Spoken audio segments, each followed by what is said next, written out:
दोस्तों, क्या हुआ? थंबनेल पे होली दिवाली पर के शौक में आ गए? बताता हूँ एक्चुअली हुआ क्या है। रिसेंटली ही हमारी गाड़ी का छोटा सा एक्सीडेंट हुआ है। 2010 से मैं गाड़ी चला रहा हूँ, तो आप कह सकते हैं कि 11 साल के ड्राइविंग एक्सपीरियंस में ये मेरे साथ पहली घटना थी कि कुछ ऐसा हुआ। छोटा सा ही सही, लेकिन हुआ है। अब यहाँ पे हुआ क्या और सर्विस सेंटर में गाड़ी गई, बनी, सारी पूरी घटना आपको पूरे डिटेल में बताऊंगा, ताकि आपको भी रेनो और उसकी सर्विस से रिगार्डिंग सारी चीजें पता चल सके। तो देखते रहिए इस वीडियो को। एक्सीडेंट कैसे हुआ, सबसे पहले मैं आपको ये बता देता हूँ। देखिए, अब मैं बताता हूँ उसमें हुआ क्या था।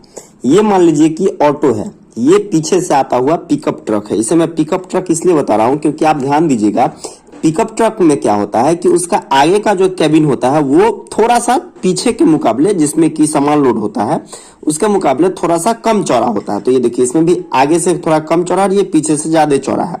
यही पूरे एक्सीडेंट का खेल है।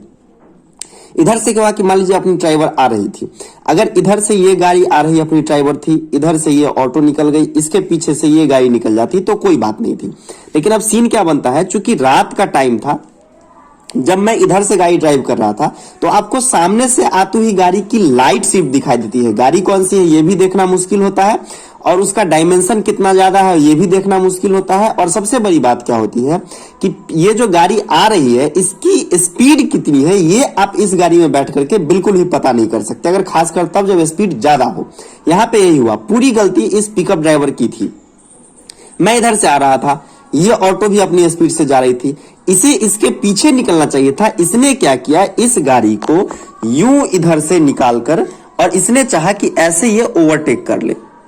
वही हुआ भी। जैसे ही मैंने देखा कि ये गाड़ी इधर से निकल कर इसे ओवरटेक करने के लिए आई, मैंने अपनी स्पीड, मैं ऑलरेडी 25 के अप्रॉक्स स्पीड में था, मैंने अपनी स्पीड कम कर दी।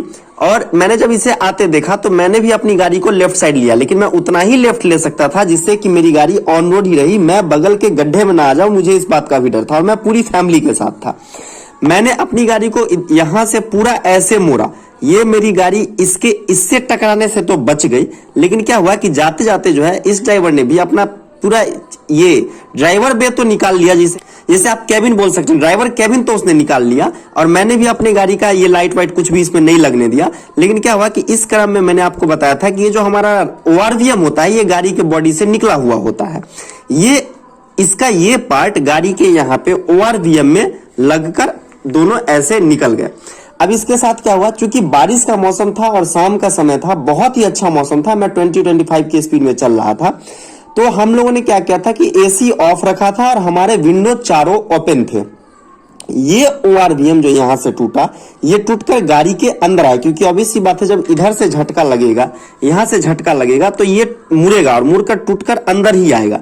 ये यहां से अंदर आया, मुझे मेरे फेस पे, नाक पे और मुझे कान के पास अच्छा खासा चोट देते हुए मेरे नाक से ब्लीडिंग भी हुई। तो ये अंदर आया, मेरे इधर वाली सीट पे, ड्राइवर साइड के बगल वाली सीट पे जो लोग बैठे हुए थे, उनको भी कान के पास से, जो चूंकि ये शीशा था, शीशा का जो कन उड़ के गया वो उन्हें कट कर दिया, उनकी भी ब्लीडिंग हो गई। यहाँ पीछे वाली सीट पे, जो ड्राइवर और को ड्राइवर सीट के पीछे जो 2 लेडीज पैसेंजर बैठे हुए थे, संजोग से उन्हें तो कुछ भी नहीं हुआ, लेकिन फिर बीच में एक मेल पैसेंजर मेरे साथ बैठे हुए थे। इस दोनों सीट के बीच से जो गैप बनता है, यहां से ये उड़ करके एक गोल सा राउंड सा और पीछे आया, और उनके भी चेस्ट पे चोट लगा। लेकिन थैंक गॉड कि हम लोग सभी, फिर भी बहुत कम नुकसान हुआ। पीछे वाले को सिर्फ चोट लगी जो कि मैनेज हो गया वहीं पे, लेकिन मेरे नाक से अच्छी खासी ब्लीडिंग हुई। मेरे बगल में मेरे जो मेहमान जी बैठे हुए थे, उनका भी अच्छा खासा कान के पास से ब्लीडिंग हो ही गया, उनका पूरा। अच्छी बात यह थी कि मैंने टिश्यू बॉक्स लिया था, एक पूरा टिश्यू उनके ब्लीड से भीग गया। चूंकि हमारे घर के पास ही हुआ था, तो मैंने, मेरा पास के जहां पे हुआ था वहीं पे नजदीक में जो चौक था, वहां पे मेरा एक फ्रेंड दुकान किए हुए है, वहां पे अच्छे खासे मेरे फ्रेंड सर्कल्स हैं। मैं गाड़ी बैक करके वहां गया और वहां पे मैंने डेटॉल रुई मंगाई और हमने अपना पहले फर्स्ट एड किया, फिर हम लोग आगे की जर्नी कंटिन्यू किए। लेकिन ये पिकअप वाला इतना स्पीड में था, करीब 50-60 के स्पीड में होगा, कि अगर हम इसे पीछा करके पकड़ते ना तुरंत, तो ही शायद ये पकड़ा पाता। लेकिन हमने करीब पहले ये चेक किया कि हम लोग सब लोग सेफ हैं कि नहीं है, और जब तक 1-2 मिनट हमें लगाया, ये 50-60 के स्पीड में बहुत आगे निकल गया होगा, तो हम लोग इसे नहीं पकड़ पाए। एक्सीडेंट तो हो गया, ब्लीडिंग वगैरह हुई, हमने अपना खून वगैरह सब कुछ पूछा, 10 मिनट का रेस्ट लिया, उसके बाद हमने अपने आगे की जर्नी कंटिन्यू की, क्योंकि हमारे पास डेट्स नहीं थे। हाँ, मंडे से हमारा काम था और ऑलरेडी हम लोग संडे इवनिंग को निकल रहे थे। हम लोग आए, फिर 2-3 दिन रेस्ट करने के बाद जैसे ही मुझे थोड़ा सा फुर्सत मिला तो मैंने रेनो के सर्विस सेंटर में फोन लगाया और मैंने बातचीत की। तो उन्होंने कहा कि 1700 कुछ रुपए आपका लगभग आरवीएम का पड़ेगा राइट साइड का, और 200-300 रुपया फिटिंग चार्ज ले। तो मैंने सोचा चलो 1700 कुछ उधर करे, 200-300 रुपया फिटिंग, तो मोटा मोटी उन्होंने कहा 2000 में आपका काम हो जाएगा। मैंने भी एक गुलाबी पत्ती पॉकेट में रखी और सर्विस सेंटर पहुंच गया। मैंने सोचा अगर इससे ज्यादा पड़ेगा तो मैं इंश्योरेंस क्लेम ले लूंगा, क्योंकि जब आप इंश्योरेंस लेते हैं तो मैंने जीरो डेप्थ इंश्योरेंस लिया हुआ है, और इंश्योरेंस लेते समय आपको बताया जाता है कि आपको कुछ नहीं करना, आपको सिर्फ 1000 रुपए फाइल चार्ज देना है और उसके बाद अपनी गाड़ी बनवा करके निकल जाइए। बाकी सारा काम जो है वो अपना इंश्योरेंस से क्लेम लेना और बाकी सारी चीजें ये आपके एजेंसी वाले खुद अपना इंश्योरेंस कंपनी से उनका टाई अप होता है वो कर लेंगे। मैंने यही सोच कर गया था कि 2000 में काम हुआ तो ठीक है, नहीं तो फिर इंश्योरेंस क्लेम ले लूंगा। जब मैं वहां पहुंचा तो जो मुझे एस्टिमेटेड बिल दिया गया वो दिया गया 3500 रुपए का। अब उसमें क्या क्या था भाई, देखिए मैं आपको यहाँ पे पूरा इमेज ही शेयर कर दे रहा हूं। इसमें जो मेरा लगाया गया ये देखिए 1472 रुपए का मेरा जो है वो मिरर का दाम है, ठीक है। उसके बाद इस पे टैक्स 132 रुपए, सीजीएसटी 132 रुपए, एसजीएसटी जोड़ा जाता है, जो मुझे सर्विस सेंटर ने ऑन कॉल इंक्वायरी में नहीं बताया था। ये एक बहुत बड़ी कमी रही रेनो के सर्विस सेंटर के तरफ से। टोटल 1737 रुपए करीब मेरे पड़े इसके। इसके बाद जो नहीं बताया गया मुझे वो बताया गया था कि ये आपके मिरर का प्राइस हुआ, और ये जो आप देखते हैं, हाँ जो मैं ये वीडियो में दिखा रहा हूँ, ये जो आपका बैक कवर होता है इसका अलग से आपको 351 रुपए पड़ता है, जिसका कि टैक्स वगैरह लेकर के 415 रुपए पड़ जाता है। तो एक ये मुझे डार्क में रखा गया, ये मुझे ऑन कॉल बता देना चाहिए था उन्हें। उसके बाद जो है फिटिंग 278 रुपए की, भाई साहब सिर्फ 3 नट खोलने होते हैं, मैं आपको दिखा रहा हूं। ये तीनों नट खोलिए और आराम से आपका मिरर 3 बार खोला तो मिरर बाहर से खुल गया, और फिर 3 नट कस दिया तो इंस्टॉल हो गया। उसके 278 रुपए 48 पैसे बनाए जाते हैं। तो ये एक बहुत ही ज्यादा हैवी सर्विस चार्ज है रेनो का जी। आप जब फ्री सर्विसिंग में जाते हैं ना तो आपको सस्ता पड़ता है, या शायद पेड सर्विसिंग का तो मुझे एक्सपीरियंस है नहीं, तो क्या है वो आपको जो लोग कराए हैं वही बताएंगे। तो ये सर्विसिंग तो सस्ता पड़ता है, लेकिन अगर आपकी गाड़ी में एक बार एक पार्ट चेंज हो गया, रनिंग रिपेयर में आ गया, तो ये मेरा एक्सपीरियंस है। मैं जो कहता हूँ ना कि टैक्सी वालों को मारुति लेनी चाहिए बॉस, इसीलिए कहता हूँ। आप सोचो 3 नट कसने का और खोलने का 300 रुपए मोटा मोटी आपसे चार्ज किया गया, तो ये हो गया। उसके बाद क्या है कि जो आपका जो ये ओआरवीएम्स आते हैं ना, ये बाय डिफॉल्ट ब्लैक कलर में ही कंपनी देती है। उसका एक कारण क्या होता है कि कंपनी पार्ट्स जो मंगवाती है ना, वो बहुत सारे पार्ट्स कंपनी खुद बनाती है, बहुत सारे पार्ट्स किसी कंपनी से टाई अप में लेती है।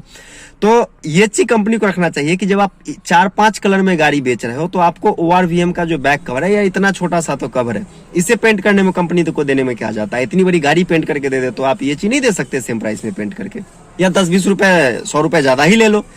अब उस पे क्या कहानी बनती है, ये देखिए 2430 रुपए का मेरा अभी ओआरवीएम खरीदना, इसका बैक कवर खरीदना और इसके फिटिंग चार्जेज हुए। अब इस ब्लैक को अगर मैं आई स्कूल व्हाइट वहां पे करवा रहा था, जो कि मैंने ऑर्डर भी दिया था, ये देखिए एसएमएस मेरा, तो आपको इसके लेबर चार्ज सिर्फ पड़ रहे थे 1200 रुपए। भाई साहब 1200 में तो पेंट भी नहीं आएगा पूरा। आप क्या चाहते हो, 1200 रुपए लेबर चार्ज, 300 रुपए से खोलने कसने का और 900 रुपए उसे पेंट करने के सिर्फ, और उसके बाद इसका चार्ज मोटा मोटी करीब अभी जो मेरा काम 2430 रुपए में हो रहा था वो मुझे 3500 रुपए में करके मिल रहा था। आप ये देखिए एसएमएस पे प्रूफ, जो एस्टिमेटेड प्राइस मेरे मोबाइल नंबर पे आया, रजिस्टर्ड मोबाइल नंबर पे। ऊपर से टाइम 3-4 घंटे ज्यादा लग रहे थे। मैं तो सोचा था कि आधे घंटे का 1 घंटे का काम है। उन्होंने मुझे फोन पे भी कहा था कि सर 10 मिनट में आपकी गाड़ी छोड़ देंगे, और अब वहां जाने के बाद पता चल रहा है कि भाई साहब आपको 2:30-3 बजे गाड़ी मिलेगी। और उस दिन भी मुझे, चूंकि मैंने आपको कहा कि काम से फुर्सत लेकर के गया था, तो फर्स्ट हाफ मैंने फ्री कर लिया था किसी तरह एडजस्ट करके। अब ये मुझे बोल रहे थे कि 2:30 बजे से आपको गाड़ी मिलेगी। बस 2 बजे से मेरा बहुत इंपॉर्टेंट काम था, मुझे एनी हाउ वहां रिपोर्ट करना ही था 2 बजे। तो मैंने कहा एक काम करो, आप होली दिवाली ही बने रहने दो। होली इसलिए क्योंकि होली दिन में मनाया जाता है, तो गाड़ी आई स्कूल व्हाइट है, जो मेरा पुराना मिरर है वो व्हाइट है, तो आप इसे होली मान सकते हैं। दिवाली रात में मनाई जाती है तो वो ब्लैक है, तो इसलिए वो बाय डिफॉल्ट आता है, इसलिए मैंने होली दिवाली थंबनेल पे भी लिखा है। तो देखिए 2430 रुपए का ये मेरा बिल रहा, और उसके बाद जो है वो अगर मैं करवाता तो मुझे 3500 रुपए भी देने पड़ते और 3-4 घंटे का टाइम भी देना पड़ता।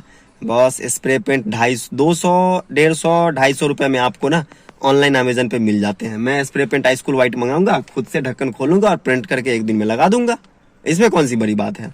और इस चीज के 1500 रुपए ज्यादा चार्जेस लग रहे थे। फिटिंग चार्जेस 300 रुपए 3 नट खोलने के, यार 3 मिनट का काम था ये, ठीक है। और उसके बाद ये देखिए प्राइसेस तो जय जय हैं, आप इस ORVM के चार्जेस देख लो कितने पड़ रहे हैं, 1737 रुपए, हाँ 415 रुपए इस कवर के। मतलब एक कवर का प्राइस यार ORVM का दाम फिर भी मुझे जस्टिफाइड लग रहा है, लेकिन ये जो कवर का अलग से 415 रुपए जुड़ जा रहा है ना, ये बहुत ज्यादा है। तो रेनो की रनिंग रिपेयर कॉस्ट ज्यादा है। हाँ, सर्विस सेंटर से मुझे कोई शिकायत नहीं है, आप सर्विस में जिस तरह से करके दी गई वो अच्छी थी, लेकिन हाँ मुझे प्राइसेस के मामले में डार्क में रखा गया थोड़ा सा। ये एक आप बताते हो 1400 1500 या 1700 में हो जाएगा काम, 1800 आप मान के चलो, मैंने 2000 रुपए लेकर के गया, अब वहां पे मुझे 2500 का मतलब 3500 का बिल था।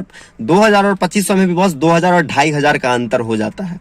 आप 2000 रुपए अप्रोक्सीमेटली बता करके मैक्सिमम, और आप 3500 का बिल दे रहे हो, तो ये गड़बड़। और एक शीशा बदलने का, जबकि ये मैंने आपको ऑलरेडी बताया हुआ है कि ये जो होता है ना ORVMs, ये सबसे ज्यादा होते हैं टकराने वाली चीजें, इसमें स्क्रैच आते हैं और टूटते भी हैं गाड़ी के। तो समझ लो आप 35 दूनी 7000 रुपए तो आपके पड़ गए इस पे, अगर ये दोनों टूटा तो, यानी एक टूटा तो 3500 रुपए। एक टंकी तेल की कीमत है बस 3500 रुपए। अभी अगर लाल वाले पे आपका आ जाता है मीटर और आप टंकी फुल कराते हो तो 3500 में आपका लगभग टैंक फुल हो ही जाता है। ये छोटी सी जानकारी रनिंग कॉस्ट के बारे में, रनिंग रिपेयर कॉस्ट के बारे में आपको बहुत मदद करेगी रेनो की गाड़ी खरीदने में या उसके एक्सपीरियंस से रिलेटेड। तो लाइक कर दीजिए इस वीडियो को। और हाँ, बस हमारा टेलीग्राम पे एक ग्रुप है जो हमारे प्रेजेंट सब्सक्राइबर हैं, उसमें से कुछ लोगों ने ज्वाइन किया है, मैं भी उस ग्रुप में हूँ। तो आप टेलीग्राम का ग्रुप ज्वाइन कर लो, लिंक डिस्क्रिप्शन में मैंने दे दिया है। वहां पे ज्वाइन करने से क्या होगा कि आप डायरेक्टली हमसे चैट कर पाओगे, कुछ भी इन्फॉर्मेशन पूछना है तो इंस्टेंट रिप्लाई आपको मिल जाएगा, मेरे से नहीं तो आपको हमारे किसी सब्सक्राइबर से मिल जाएगा। उसके बाद हम लोग इंस्टाग्राम पे भी हैं, तो आप इंस्टाग्राम पे हमारी आईडी को फॉलो कर लीजिए ताकि आपको वहां भी वीडियो से रिलेटेड अपडेट्स, अलग अलग तरह की जानकारी मिलती रहेगी रेनो से रिलेटेड। यूट्यूब पे आपने सब्सक्राइब किया ही है। और हाँ, एक बहुत बड़ा पार्ट जो होता है लोगों का सोशल मीडिया पे, वो फेसबुक पे भी होता है। तो आज मैं फेसबुक पे भी आपको पेज बना दूंगा और ये वीडियो फेसबुक पे भी जाएगा। ऐसा नहीं है कि लोग क्या करते हैं, वीडियो की लिंक को शॉर्ट करके यूट्यूब के वीडियो को फेसबुक पे प्ले करते हैं। मैं ऐसा कुछ भी नहीं करने वाला। यूट्यूब पे अलग वीडियो डालूंगा और यही वीडियो को फेसबुक पे फिर से डालूंगा, ताकि किसी कारणवश अगर, ठीक है, बस यूट्यूब की जो बदमाशी है वो बढ़ते जा रही है टाइम के साथ, तो अगर किसी कारण से वीडियो रिमूव कर देता है या किसी तरह की कुछ दिक्कत आती है यूट्यूब पे, तो मैं नहीं चाहता कि ये वीडियोज लॉस हो जाए ताकि आपको इन्फॉर्मेशन ना मिले। तो चूंकि पेड नहीं होता है, आप जानते हैं फेसबुक से पेडमेंट वगैरह कुछ नहीं आता, फिर भी आप लोगों को अच्छी नॉलेज मिले और मैक्सिमम टाइम के लिए वीडियो पड़ा हुआ रहे, इसलिए मैं आपको ये वीडियो फेसबुक पे अलग से अपलोड करूंगा पेज पे। तो आपसे रिक्वेस्ट है कि फेसबुक पे लाइक कर दीजिए, इंस्टाग्राम पे लाइक कर दीजिए, टेलीग्राम पे ग्रुप ज्वाइन कर लीजिए और यूट्यूब पे हमें कंटिन्यू देखते रहिए। Thank you so much. आशा है आपको बहुत अच्छी जानकारी मिली होगी। तो लाइक कर दीजिए इस वीडियो को, अपने दोस्त जो रेनो खरीदना चाहते हैं या खरीदे हुए हैं उनके साथ शेयर कर दीजिए। और हाँ, जो खरीदना चाहते हैं उनके लिए तो जरूर शेयर कर दीजिए कि रेनो की रनिंग रिपेयर कॉस्ट कितनी ज्यादा है, ये आप देख सकते हैं। उसके बाद आप दोस्त, अगर आप 4 व्हीलर चलाते हैं तो सीट बेल्ट जरूर लगाइए, 2 व्हीलर चलाते हो तो हेलमेट जरूर लगाइए। Thanks for watching. जय हिंद, वंदे मातरम।